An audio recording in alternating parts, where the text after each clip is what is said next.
Have you ever had situations where you're talking about, diversity, you're talking about different cultural practices, and sometimes, there either could be students taking it the wrong way, or there's an anxiety from staff and teaching about those kind of topics.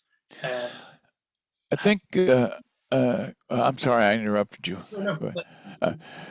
I think that the key point there is one that I mentioned a few minutes ago.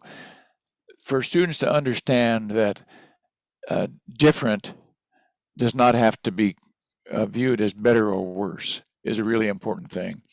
I can only think of one time over the years I had a student in introductory psychology who thought that I was a radical left-wing weirdo because I talked about these things in introductory psychology.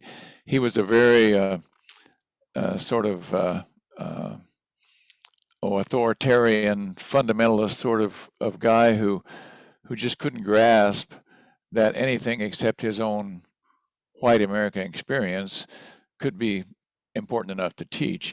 But generally speaking, I think it's important for students to understand that we're doing this not as a political sort of thing, but that there is a science that underlies the nature of cultural context. And that when we discuss things like cultural variations, it's not to say that one is better than another or that we're trying to advocate for one, but we're treating it as a scientific premise. I think that's one way to sort of diffuse any concern about student reaction, student defensiveness about it. If they feel like, for example, if I'm in a classroom with a majority of white American students, I could easily do this in a way that would make them feel like it's an attack on their culture. But that's, of course, not the point. The point is to try to look at it in an expansive way that explores the scientific basis for why this is significant and why it might matter in all of our lives in one way or another. And I've never really had any significant feedback. The student I mentioned stands out because he was almost a singular exception over the years. But I think it depends a good deal upon the approach. And I think if a faculty member went into it thinking in the sort of political kind of way, that's easily conveyed to students. And I think it's really important not to do that. Alison, do you want to follow that up at all?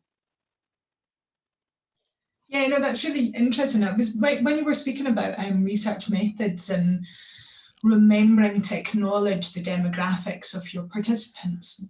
The only experience I have is being female, and I get really annoyed when people keep drawing attention to gender, because unless they've got a good basis on which to think gender should have an effect, it offends me that, right. So I guess I'm trying to think about it.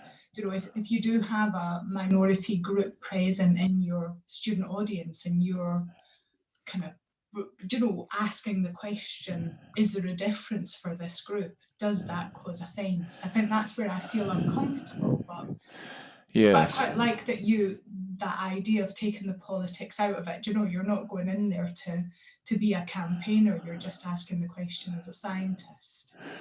Right. I think that we, at least in my country, we have too many people who make an issue like gender a political issue, and both men and women do it for their own reasons.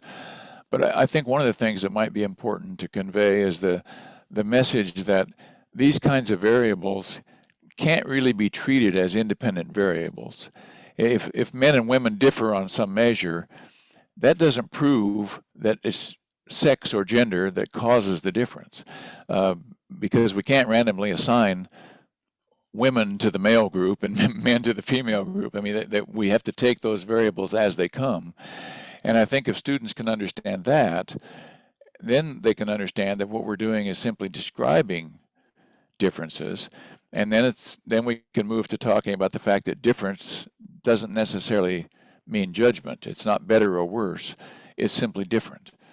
And that whether something is considered a strength or a weakness is essentially a social construct that comes from the culture. And I think that's the way to sort of try to get into those kinds of discussions, rather than saying that, you know, men are no damn good or something like that, you know, whatever it is, or that women are weak, or, you know, the things that we all hear people say, or at least imply.